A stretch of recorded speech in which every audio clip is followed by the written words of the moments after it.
Marah aja lu. Gue belum dapat honor tahu. Oke, selamat sore semuanya. Saya mewakili kantor pengacara Hotman Paris dan asisten saya bernama Hana, pengacara Hana. Satu lagi tim kuasa hukum terpisah dari kantor pengacara Dodi. Nama lengkap Andreas Timothy dari MRP. Andreas Timothy, ada 3 kantor pengacara, satu lagi Ali tidak tadi berhalangan karena masih ada kaitan. Oke, kami adalah kuasa resmi dari Nadiem, terutama kantor kami udah dari sejak awal, dan sebagaimana Anda baca di dalam press release daripada kejaksaan bahwa katanya ada markup. Katanya ada markup dalam pengadaan laptop tersebut. Markup ya. Kalau markup kan berarti harganya nggak wajar kan? Oke. Kami tidak mau berspekulasi. Yang jelas sampai hari ini tidak ada 1 sen pun uang yang mengalir atau kata saksi diberikan kepada Nadiem. Sekali lagi, tidak ada 1 sen pun, baik dari segi bukti rekening bank maupun dari segi saksi yang menyatakan Nadiem pernah terima uang. Tidak ada. Jadi persis sama dengan kasus Tom Lembong. Ya, itu dulu dari segi. Jadi unsur memperkaya diri belum terbukti. Kan korupsi itu kan harus memperkaya diri atau memperkaya orang lain. Ya, jadi untuk memperkaya diri belum ada bukti. Nah, sekarang unsur memperkaya orang lain. Kalau memperkaya orang lain kan berarti ada markup kan? Ternyata ya BPKP sebagai lembaga resmi yang mengaudit apabila terjadi kerugian negara sudah 2 kali melakukan audit atas proyek pengadaan laptop oleh Kemendikbud ini ya. Anda lihat di sini bagi yang sudah terima, inilah hasil auditnya. Ada 1 dan 2 ya. Sudah diaudit untuk laptop 2020 ya kan, 2021 sama 2022 ya. Jadi untuk pengadaan laptop tersebut sudah diaudit, dan di dalam hasil audit BPKP ini disebutkan, ini saya bacakan ya, itu saya udah kasih ke kalian. Tujuan BPKP untuk melakukan audit ini adalah untuk mengaudit program bantuan laptop tersebut di SD, SMP, SLB yang bersumber dari APBN untuk meneliti, memeriksa apakah tepat waktu. 1, apakah tepat jumlah, apakah tepat harga, apakah tepat kualitas, dan tepat manfaat. Jadi BPKP telah meneliti, mengaudit secara menyeluruh berkaitan dengan markup, itu namanya tepat harga, tepat waktu, dan tepat jumlah, tepat guna ya. Itulah sudah diaudit semuanya. Inilah hasilnya 2 kali dalam tahun yang berbeda. 2 kali diaudit. Sekarang apakah benar ada markup? Ya, sekarang inilah hasil dari BPKP ya. Ya, untuk tahun anggaran 2020 ya disebutkan di sini bahwa kami tidak menemukan adanya hal-hal yang secara signifikan mempengaruhi ketepatan harga. Jadi menurut BPKP sepanjang menyangkut harga tidak ditemukan markup. Itu artinya ini. Kami tidak menemukan adanya hal-hal yang secara signifikan mempengaruhi ketepatan harga. Jadi hasil audit BPKB itu 2 kali seperti itu, ya, termasuk untuk tahun 2021, 2021 sama 2022. Bayangkan coba, BPKP mengatakan dari segi harga tidak ada hal-hal yang mencurigakan yang mempengaruhi ketepatan harga. Ya, itu bahasa tertulisnya. Berarti bahasa awamnya berarti tidak ada markup. Oke? Kemudian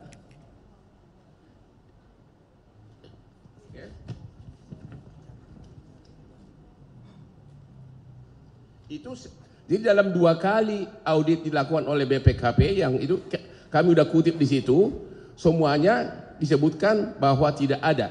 Oke. Kemudian mengenai cara prosedur pengadaan laptop tersebut disebutkan di sini bahwa pembelian laptop tersebut melalui Lembaga Kebijakan Pengadaan Barang Jasa Pemerintah LKPP, ya. Di sini diaudit semua itu, ya. Diaudit semua. LKPP itu kan langsung lembaga pemerintah itu, bukan Nadiem yang melaksanakan. Di sini Anda bisa lihat di sini bahwa di dalam harga awal 6.499.000 per laptop di LKPP 6.499.000 itu yang untuk harga untuk pengadaan 2021-2022. Dan setelah dinego hasilnya adalah 5.800.000. Jadi orang siapapun bisa membaca harga itu di LKPP, di e-katalog resmi diumumkan pada saat itu harganya berapa, dan setelah dinego berkurang berapa ini dari 6.499.000 menjadi 5.800.000, berkurang hampir 700.000. Cuma tiap jenis laptop memang berbeda-beda, tapi semuanya terjadi penurunan. Ini hasil audit dari BPKP. Inilah dasarnya BPKP mengatakan tidak ada hal-hal signifikan mengaruhi penentuan harga. Okay. Itu ada di auditnya, saya sudah kasih kesimpulan semua. Terus juga diuraikan di sini bahwa coba di halaman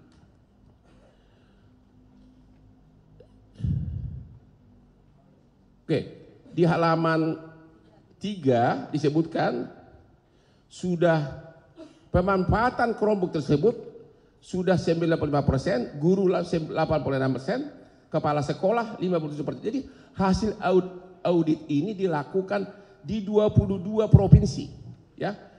BPKP melakukan audit di 22 provinsi yang semuanya mengatakan telah menerima dan persentasenya pun ada di audit BPKB. BPKB juga mengatakan dari segi Kemendikbud tidak ada pelanggaran.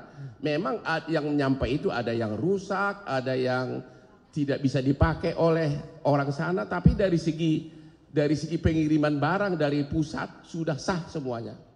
Persentase pun ada di situ semua.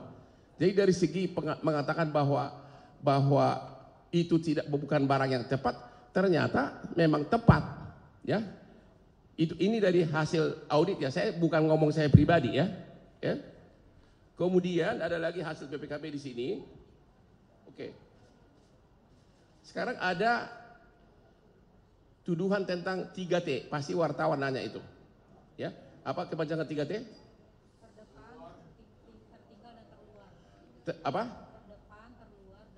Terdepan, tertinggal dan terluar. Ternyata pengadaan laptop itu tidak mencakup di sana, ya kan? Ya, itu tidak mencakup di sana. Jadi memang ini hanya yang sebatas bagi yang bisa yang ada akses internetnya. Jadi tuduhan bahwa dikirimkan ke daerah 3T itu tidak benar. Ya. Hanya terhadap yang ada akses internetnya, karena waktu itu keadaan Covid sangat kesulitan semua untuk proses belajar. Anda bisa baca lagi.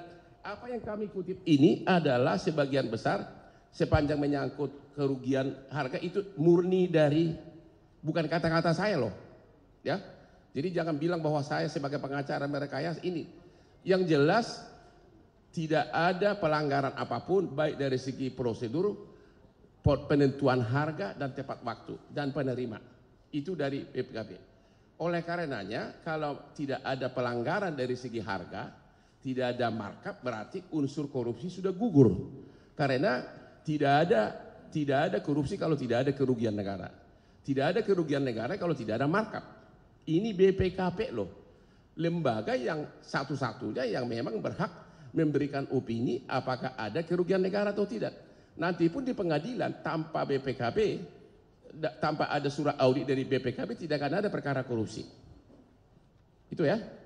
Jadi sepanjang menyangkut markup satu berapa? Triliun berapa?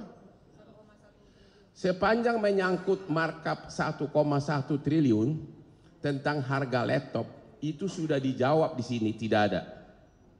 Itu bukan apa kata Hotman, itu yang tertulis, tidak ada hal yang mencurigakan dari segi penentuan harga. Ya, berarti sama sekali tidak ada di sini ada markup dan sebagainya. Itu satu ya. Oke. Sekarang kerugian pertama tadi dari laptop 1,1. Kemudian ada kerugian lagi namanya device apa? Device management, di mana setiap laptop harus membayar ke Google $30 untuk seumur hidup, seumur laptop tersebut. Ya. Jadi kerugian negara yang itu berapa duit? 498 miliar. Satu lagi kerugian, kalau tadi kan mengenai harga 1,1 triliun dianggap oleh kejaksaan kerugian. Itu kita jawab bahwa di hasil BPKB tidak ada. Kemudian ada lagi kerugian kedua 498 miliar yang katanya adalah setiap laptop itu harus membayar ke Google $30 per satu laptop untuk sistem manajemennya. Antara lain itu bisa mengontrol di mana para murid tidak bisa nonton video porno dan sebagainya. Kalau dibandingkan harga device management ini dengan Windows jauh lebih mahal. Harga Windows berapa? 200 sampai 230 dolar. Kalau Windows harganya 200 sampai 230 dolar. Itu pun per 3 tahun. Sedangkan Google hanya sekali seumur hidup hanya 30 dolar. Itu memang kalau yang itu tidak dibahas di audit BPKB ini. Tapi katanya tadi kan tidak ada kecurigaan mengenai penentuan harga. Jadi sepanjang mengenai kerugian negara, tanggapan kita adalah seperti itu. Sekarang pertanyaan adalah begini.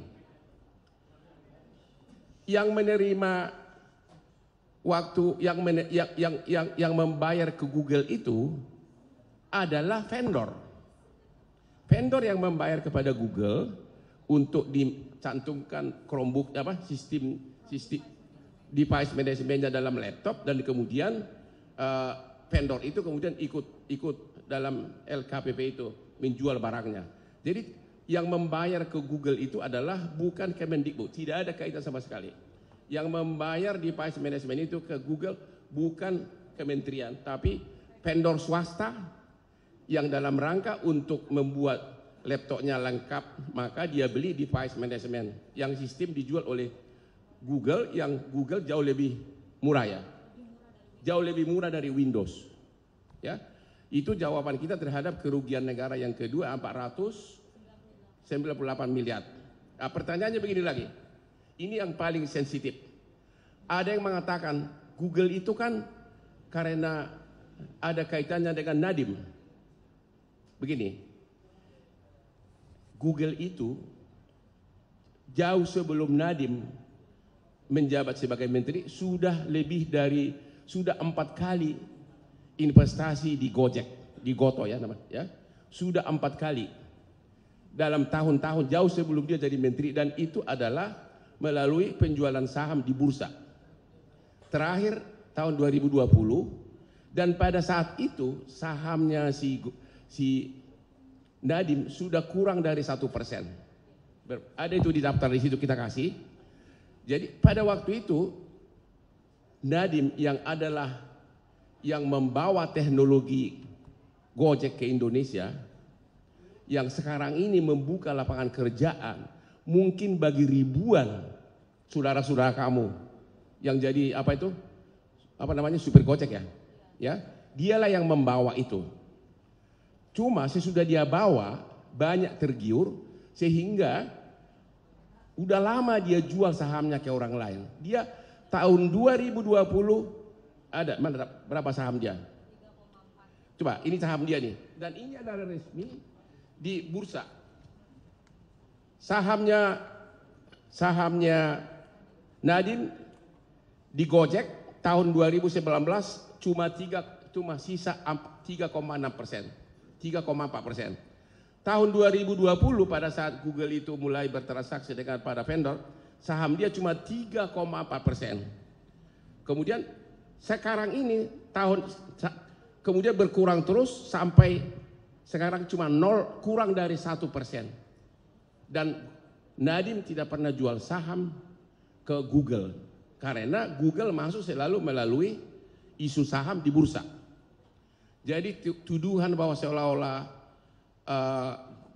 Nadiem itu ada kaitan sama Google sama sekali. Harusnya Anda tahu dong. Berarti dia bukan pemegang saham pengendali. Kalau memang ada kecurigaan begitu, kenapa nggak diperiksa? Kan nama-nama pemegang saham mayoritas kan ada. Begitu banyak para konglo di situ. Itulah salah satu yang disesalkan oleh Nadiem. Kenapa dia jual sahamnya dulu buru-buru? Karena kalau dia dulu nggak jual sahamnya, dia pemegang saham 100%, dia sudah menjadi triliuner atau apa lagi? Di atas triliuner apa? Ya itu dia, aku pun sempat bicara sama dia, coba saya ikut saham dulu. Aku juga nyesal, dia panggil saya Om. Saya bapaknya dulu, saya satu kantor, Dr. Nona Onor Makarim. Saya 20 tahun sama kantor bapaknya. Saya juga nyesal Om, nggak tahu segitu sukses. Saya udah kuburu jual saham saya. Jadi yang menjadi pemegang saham di Google itu sejak 2020 adalah berapa? Perusahaan internasional berapa? Ada Google, ada PayPal, ada Facebook. Iya, ada Facebook, ada PayPal, ada. Jadi sudah perusahaan-perusahaan raksasa dunia, termasuk beberapa konglomerat Indonesia sebagai saham pengendali. Ya. Terus ada satu lagi nih, ini belum resmi dituduhkan dan kami tidak tahu apakah benar ini tuduhan atau tidak. Ini Anda akan menarik. Ini yang sebenarnya kemungkinan besar mau dicari biangnya. Anda tahu nggak? Telkomsel di tahun 2020 membeli saham dari Gojek ini 6,8 triliun. Nggak lama kemudian anjlok tinggal sisa 50 miliar. Sehingga banyak orang penasaran, siapa biangnya ini? Apakah Nadiem? Pada saat itu saham dia sudah cuma sekitar di bawah 2%. Jadi pada saat Telkomsel menanamkan uangnya, beli saham di Gojek, Nadiem sudah sekucil. Ya harusnya kan ditanyakan ke pemegang saham pengendali. Itu yang mungkin kita nggak tahu apakah itu arahnya ke sana atau tidak. Oke? Masih ada nggak? Huh? Udah semua ya?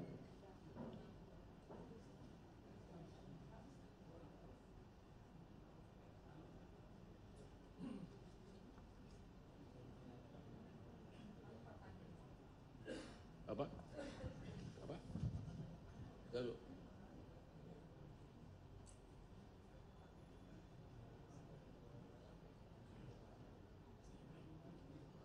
Oke, jadi pertanyaan mengenai bahwa dulu menteri sebelumnya katanya pernah melakukan uji coba di daerah 3T. Itu benar ada, tidak cocok, makanya programnya Nadiem itu tidak mencakup itu. Tidak mencakup program 3T. Jadi tidak ada laptop yang dikirim ke daerah 3T sia-sia. Kira-kira begitu inti pertanyaan. Kalau ada pertanyaan silahkan.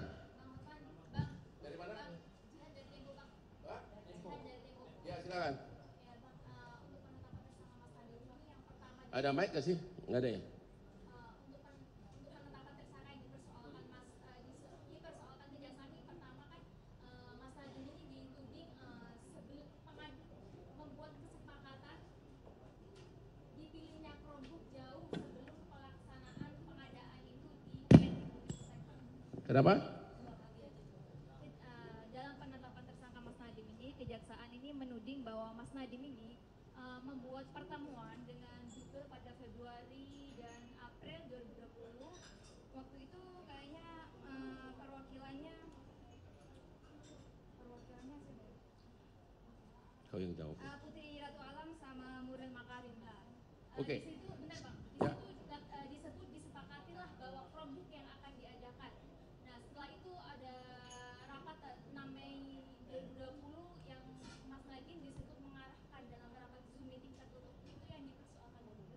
sepanjang menyangkut, kenapa? Sepanjang menyangkut tentang proses pemilihan segala macam oleh BPKP sudah dikatakan tidak ada pelanggaran. Di sini sudah ada kan kata-katanya tadi kan ada di sini. BPKP menyatakan ini dalam 2 kali audit loh. Menyatakan diteliti adalah tepat waktu, tepat jumlah, tepat guna manfaat, tepat harga, ya, dan prosedur. Jadi memang ya BPKP kita hanya jawab begitu. Iya Bang. Masa gini, apapun jawaban saudara di sini udah dijawab BPKP. Masa Hotman yang menjawab BPKP telah menyatakan begini? Iya Bang, kami juga udah baca tuh dokumen BPKP Bang. Nah, ya. yang dipersoalkan kejaksaan itu kan Chromebook itu dipilih jauh sebelum itu ada kata pelaksanaan. Nadiem tidak benar karena selalu ada apa? Ada ada beberapa kali pertemuan bahwa waktu itu pengguna anggaran pun bukan dia lagi kan? Apa? Siapa? Ya, jadi kuasa pengguna anggaran pun sudah bukan dia. Intinya kalau detail begitu oleh BPKP sudah dijawab, tidak ada hal-hal yang melanggar. Lagi pula, apapun itu kalau harganya tidak ada markup berarti tidak ada kasus korupsi. Kan begitu. Kami udah jauh, kami bantah itu karena di sini tidak ditemukan itu. Mau apa lagi? Tapi apakah betul bahwa Chromebook itu diputuskan pada rapat 6 Mei padahal kajian review itu kan baru terbit Juni 2020? Semua proses pemutusan itu dipilih oleh panitia. Tim apa? Tim teknis dari kementerian adalah hasil rapat bersama. Ya. Jadi intinya sepanjang tidak ada markup berarti tidak ada korupsi. Itu aja. Itu intinya. Tidak ada korupsi kalau tidak ada markup. BPKP menyatakan tidak ada menyangkut harga, tidak ada masalah. Jadi tidak ada kerugian negara. Hanya itu yang bisa saya jawab. Kalau teknis begitu di sini tidak ditemukan itu. Ya, jatuh. Di sini tidak ada pelanggaran hal seperti itu. Dan mengenai harga pun udah dibahas di sini. Dan ini auditnya tahu nggak? Di 22 provinsi, bukan hanya di kantor pusat diteliti, di 22 provinsi. Ya. Ini hasil audit di 22 provinsi. Sampai jumlah guru pun yang terima diaudit oleh BPKP di sini. Terus yang kedua, pertanyaan berikutnya adalah begini. Tadi kan kata BPKP tidak ada markup berarti tidak ada kerugian negara. Kalau ada kerugian negara, siapa yang diperkaya? Apakah kalian udah tahu nggak siapa yang diperkaya? Ada yang nggak tersangka lain? Nggak ada kan?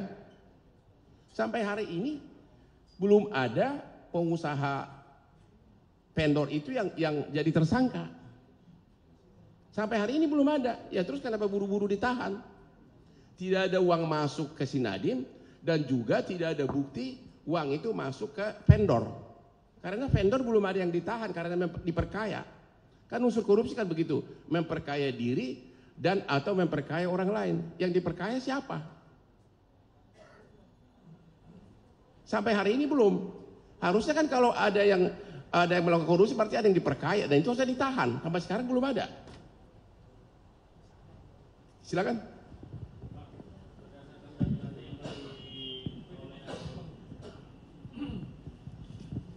Berdasarkan data, saya Edi dari Rakyat Merdeka, mungkin kita ingin tahu apa langkah berikutnya dari kuasa hukum Pak Nadiem terkait data-data yang diperoleh oleh kuasa hukum.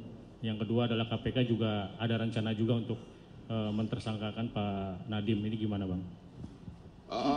Kalau menyangkut KPK kita nggak bisa ngomong karena kok hari ini konferensi pers baru sebatas Kementerian Pendidikan.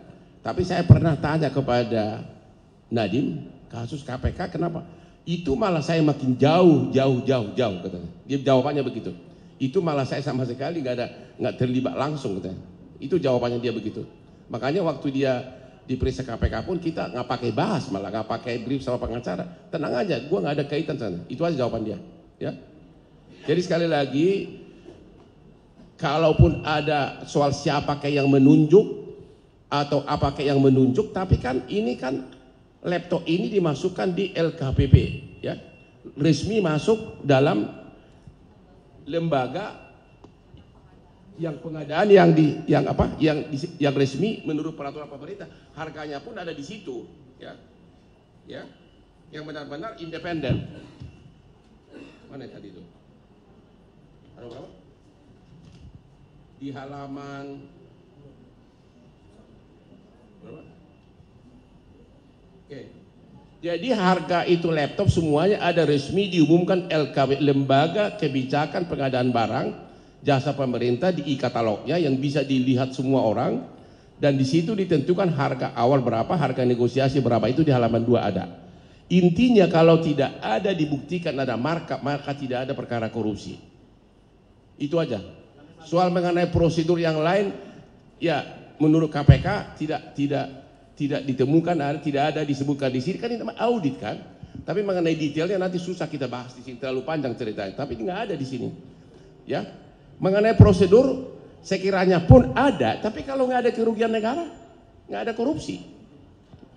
Kira-kira begitu. Apa? Pra peradilan masih akan dibicarakan dengan keluarga. Ya. Ya ini kan baru 1 hari. Hotman itu hampir semua konglomerat gue yang pegang. Ya. Ekspor, kasus impor gula aku yang pegang.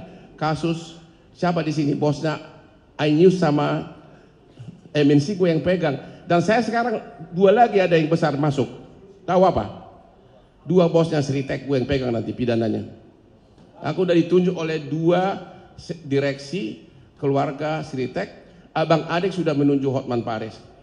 Ya, kenapa? Ya, yang sekarang mereka lagi ditahan. Ya, makanya saya tidak pernah ada waktu lagi bahas komentar si botak, si Rasman Nasution gitu. Ya.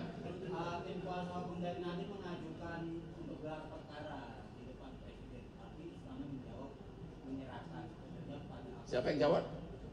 Yang jawab jubir istana. Dia jawabannya menyerahkan. Ya, ya makanya saya udah tahu pertanyaanmu. Kita kan namanya pengacara kan berusaha. Apalagi karena waktu susah zaman dulu, zaman perjuangan tahun 2000 itu Presiden RI percaya benar sama aku. 25 tahun dia jadi klienku, honorku nggak tahu berapa banyak dia bayar. Jadi wajar dong kalau saya yang dulunya dipercaya berkeluh kesah, apa salahnya? Ya kan, soal dikabulkan itu hal lain lah. Namanya juga minta, namanya juga usaha, gitu loh bos. Ya, oke? Oh saya nggak mau komentar soal ujung. Anda lihat aja nanti, ya. Anda lihat nanti. Tapi menjadi pertanyaan, apakah ini nih, apakah ini ada kaitannya dengan investasi Telkom 6,8 triliun yang masuk Gojek? Itu menjadi pertanyaan. Saya nggak menuduh loh. Apakah? Kalau gitu kenapa Nadiem? Orang dia cuma kurang dari 1%. Kenapa bukan sampai pemegang saham pengendali? Itu yang menjadi. Apakah ini mau dicoba jadi titik pembuka? Saya nggak tahu. Tapi itu memang salah satu rumor di kalangan para bos-bos di atas, mau mengejar informasi apa yang terjadi terhadap 6,8 triliun uang Telkomsel yang masuk ke Gojek. Pada saat si Nadiem sahamnya cuma seutil, bukan pemegang saham pengendali. Anda nanti yang mencari nanti itu. Kalau gitu siapa yang ngasih izin Telkomsel menanamkan uangnya di Gojek? Anda tahu dong, itu kan BUMN. Kita nggak tahu apakah itu, kita nggak tahu, ya. Tapi yang jelas sama sekali Nadiem tidak punya kekuatan apapun di Gojek karena dia cuma pada saat itu cuma 3%, bahkan sekarang sudah kurang dari 1% sahamnya. Dia tidak ada, bukan saham pengendali, bahkan itulah yang dia sesalkan. Kenapa dia dulu buru-buru banyak menjual sahamnya ketika Gojek mulai berkibar. Namun demikian Nadiem adalah orang Indonesia masih muda yang membawa teknologi ke Indonesia, yang mungkin saudara-saudara kamu atau mungkin anak kamu nanti akan hidup dari Gojek, dari supir ya. Sekarang udah jutaan di seluruh Indonesia. Itu ide siapa? Itu ide dia. Dialah yang berani bawa teknologi menanamkan uang ke Indonesia. Pertanyaan berikutnya.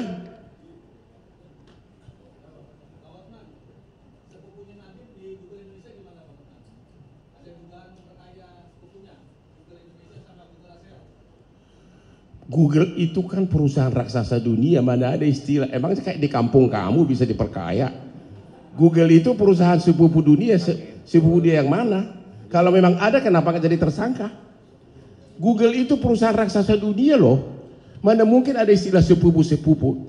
Google itu membeli saham dari Gojek resmi di bursa, dan sebelum Nadiem Menteri sudah 4 kali Google menanamkan sahamnya, bahkan perusahaan besar seperti apa tadi? Facebook, apa? PayPal, ya sudah. Ya kalau istilah sepupu mah di kampung kamu, di kelurahan itu mah. Perusahaan raksasa dunia nggak apa yang diperkaya orang, harga sahamnya jelas, dia beli saham, apa yang diperkaya? Siapa? Ya kalau ada ya tangkap aja, tahan. Sampai sekarang makanya. Sampai sekarang, ini kan kasus, sampai sekarang belum ada pihak ketiga yang diperkaya. Itu yang kita pertanyakan. Ke dirinya tidak ada bukti uang masuk, uang soko atau uang apa. Orang lain pun tidak ada bukti. Makanya kita tanya, siapa yang diperkaya? Itu loh. Kenapa buru-buru menahan?